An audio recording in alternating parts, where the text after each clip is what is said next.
to another edition of Hodge and Podge. You ready to get into this week's topics? Let's do it, yeah. All right, so first up, we're going to go to your love, baseball. The World Series, Rangers, Cardinals. Who are you taking in this?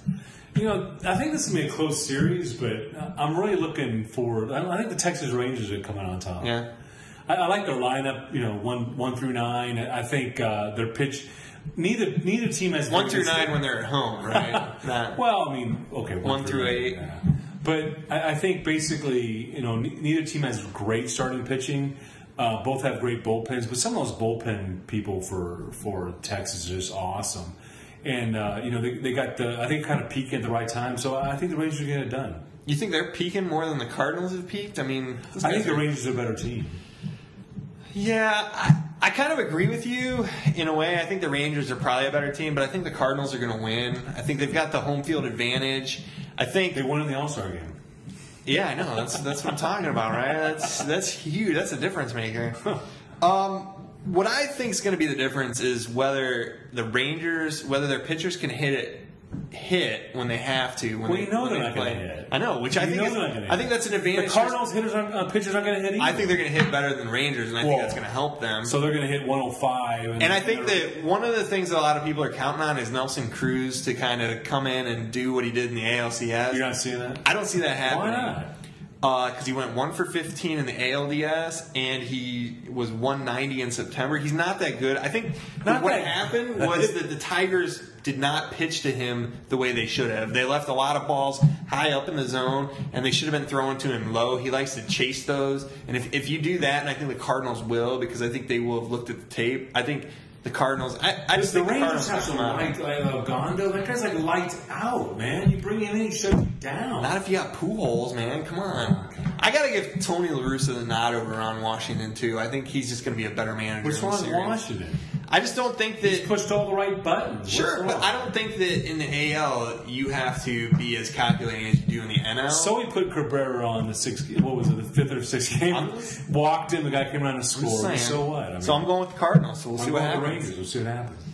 All right, so continuing with the baseball, the MLB playoff ratings have been down this year. This is really disappointing. Well, it's disappointing to you. Well, I mean, it's just further evidence that if baseball is really falling behind football and well, it is. I mean, it is. I mean, the ratings were dismal. Like TBS, they were down 43%. Yeah, there you go. I mean, and you know what? And I thought the most telling statistic was the average age of the viewer of these championship series. 53 years old was the average age of the viewer. I don't know. That's you, right? Well, yeah, I'm pretty close. I mean, I wish I wasn't, but I got to be honest with you. When I look at that, I don't get that disconcerted by it because, okay, you put some on TBS, which I think hurts. I think that hurts MLB. TBS. I'm not saying that, but I think it hurts. I think this isn't like 1987. I'm just saying. I mean, in the past, what you would say is like one series was probably on NBC, one series was on Fox. Or one series was on CBS. The decrease on DBS was greater than it was on Fox. Right. Fox, it was in the 20 percentile on that. And the reason I think that's a big difference is because then a lot of times those other networks like CBS or ABC or one of those, they wouldn't be putting on their fall lineup with the season premieres coming up against baseball. Now I think they're not scared by baseball, especially if it's on TBS. And I think they're coming out with those season premieres and people are like, hey, I want to check out The Office. I want to check out 30 Rock. I want to check out, I wish you were right. I think it's deeper than that. I think basically baseball's reaping what they sowed as far as for years they put their championship on. I mean, you crown the championship at midnight Eastern time. Well, all your future fans are in bed like 3 hours ago. And then you wonder why. No, it's like if they polled young people recently, like what was the least favorite sport was baseball. Yeah. Well, I think that's a lot. I think my last point's going to be that I don't know, but it seemed to me like a lot of games were starting at 4 Eastern. And like St. Louis played some games at 4, the Tigers played some games at 4. I think that kind of hurt them too because I mean a lot of people aren't off work at 4. Like yeah, but you get home from work and the game's like in the 4th inning and you watch it all the way through. Or you got to check the news because the economy's bad. So you never know. Well, maybe you don't want to check because it's too depressing. All right, sticking with baseball. Is this a baseball only show? What's going on here? The Red Sox, a lot of turmoil coming out. They were drinking beer in the clubhouse. What do you think about some of the stuff that's coming out right now? A lot of these guys are being paid in a really bad light. But now they're saying they weren't playing video games, so I guess that's okay. Well, they said they didn't play video games. They said they didn't drink beer in the dugout. They just drink it in the clubhouse. Yeah, and they said it was wrong. I think it's one of those deals. Yeah, it's easy to say it's wrong after the fact. Let's say it's wrong when you're doing it. I mean, come on. It's kind of hard to think what's going through people's heads at that point. Hey, game's going on. This is my job. Let me go crack open a 6-pack of Bud up in the. Well, I'm not pitching today. Right. Whatever. I think that's just really a bad attitude. And I think it kind of goes to why the collapse. It's not a good team environment. I mean, they say that this happens across baseball and in other clubhouses, and you just don't hear about it. But I mean, to me, if some guy's back there cracking beers and I'm in a game and I'm playing and we're faltering down the stretch, I mean, I'd call him out. Right. I mean, it's your job. I mean, who has worked their regular job? Hey, some downtime. Oh, I got a question for you. Who does that? Is Bud Selig going to weigh in on this at all? I mean, in the NBA, David Stern weighs in when players, don't dress appropriately on the court, right? He's not going to. Roger Goodell's got his player conduct policy. Bud Selig's not going to do anything. I mean, this is why baseball had steroids and all those problems, because the commissioner didn't do anything. He's not going to do anything. He's not going to do anything. All right. But it's unfortunate. He should. Terry Francona looks really bad out of this too, right? If he knew this was going on, so I feel like we talk about this every week, but college football, new things coming to light. Big East making an offer to Houston. This is depressing. SEC's making an offer to Missouri, or Missouri's applying to the SEC. I forget, but I'm all for this now. I think the bigger the conferences, the better. Yeah. Forget tradition. I mean, let's just go with the bigger conferences. I mean, obviously not really. I don't understand why the Big East is like, hey, let's get Houston. Oh, we lost TCU, so let's get Houston. State, yeah, there's talk about Boise State too. It's a big money grab. Let me tell you one thing. I don't mind so much the SEC trying to get Missouri or whatever, or Missouri trying to get the SEC, but the Big East has a serious problem. They have a serious problem that they need to think about, because they have different teams for basketball versus football. And they really need to figure out what they're going to do, because you cannot, in the way that the environment is now, continue to go down that road where we're going to have certain colleges or universities for basketball and certain ones for football. I think you're going to have to square up and say, hey, these are our teams, and that's it. I mean, I just think this whole thing...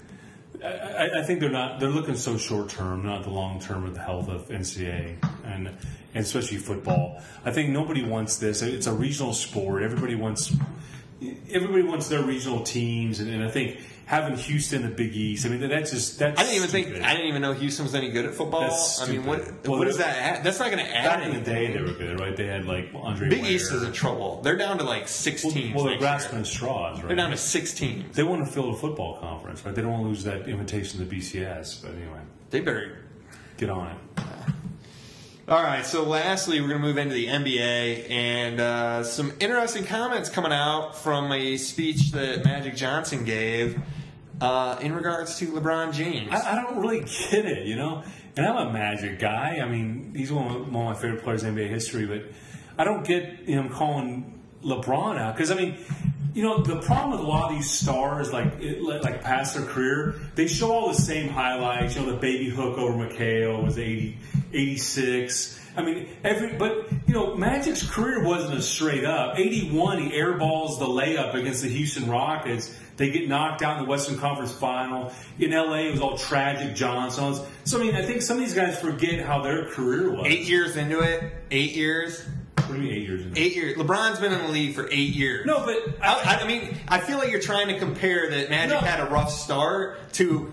LeBron's 8 year Magic didn't win a championship. Magic didn't win. No, nobody lost to the Celtics. Nobody wins every. Let's be. And don't get me wrong. I was a Laker fan, but I think it's disingenuous to say, "Hey, look at my career," because everybody just sees the highlights. It looks like it's straight up. Hold on a second. That's the way it wasn't that way. Hold on a second. Magic came out later, said he was joking. He was getting a lot of laughs. Why would he joke saying that? Why wouldn't you? LeBron is a joke.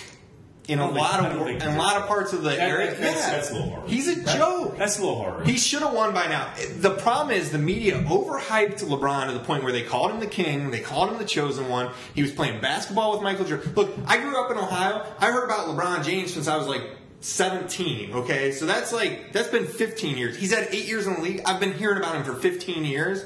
He should have done something by now, okay? The thing is, a lot of people are finally saying, look, you're 8 years into your career. Let's say you have a 16-year career. You're already half over, dude. Like, what have you done? And I think it's not that big a deal. He made a very poor joke probably about LeBron's never going to win a championship. His other comments were, why do people compare him to Michael Jordan? And I think that's a valid statement. At this point, 8 years in, why are you still comparing him to Michael Jordan? It doesn't mean he's not a good player just because he won a championship. I don't think that's what he was saying. There's a lot of good players that haven't won championships. I don't think that's what he's saying. No, it's because he's saying. That's what he said. That's not what he said. He didn't say LeBron's a bad player. I know. He said there's a lot of players that don't win championships, including LeBron. Right. There's a lot of really good Bob Lanier's, a lot of great players in the NBA who never won a championship. So why do you have a beef with what Magic said? Because I just think he's calling him out saying, oh, there's these guys are never going to win championships. You don't know what he's going to do. He could win it this year if the work stoppage ever gets corrected. But he could win 8 in a row too. I mean, you think that's going to happen? I think it's just a little premature, right? It's the same like Dirk Nowitzki. What do you think about Dirk? He's a loser. He can't win the big game. He disappears in the big games. That was the same thing they said about Dirk. He proved them all wrong this year.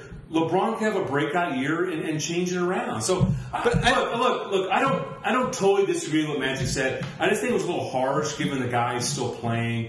He's still got an opportunity to win some championships and prove himself. Has he done it yet? No. But once he does it, everybody's going to. Peyton Manning, the same way in the NFL, can't win the big game. Wins at Tennessee, can never beat Florida. They said the same thing. Now he won always the greatest quarterback of all time. So I mean, why don't you just save the judgments for a while?